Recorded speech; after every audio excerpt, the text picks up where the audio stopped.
আলু খেলে কি সত্যি মোটা হয়ে যায়? আলু কি এতটাই খারাপ? আসুন জেনে নিই। জেনারেলি ১০০ গ্রাম আলুতে ৮০ থেকে ৯০ গ্রামের মতো ক্যালোরি থাকে, সেটা কাঁচা হোক বা সেদ্ধ করা হোক। কিন্তু সেই একই পরিমাণের আলুকে আপনি যদি ভেজে খান, তাহলে সেই ১০০ গ্রাম ভাজি আলুতে থাকছে ২০০ থেকে ২৫০ গ্রামের মতো ক্যালোরি। ডিপেন্ড করছে আপনি কতটা তেল ব্যবহার করছেন, কিন্তু মিনিমাম ২০০ ক্যালোরি তো থাকেই।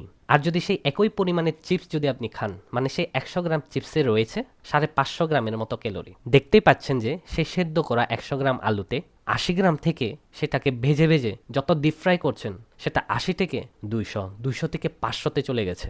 আর জেনারেলি ১০০ গ্রাম আলু যদি আপনি ভর্তা করে খান বা কোনো তরকারিতে মিক্স করে খান, আপনার পেট তো ভরেই যাবে। কিন্তু সেই পরিমাণের আলুকে আপনি যদি ভেজে ফ্রেঞ্চ ফ্রাইসে করে খান বা চিপস খান, আপনার পেট ভরবেই না, কিন্তু ক্যালোরি বেশি করে আপনি গেইন করছেন। অ্যাকচুয়ালি আলু খারাপ নয়, আপনি কোন পদ্ধতিতে খাচ্ছেন সেটা ম্যাটার করছে।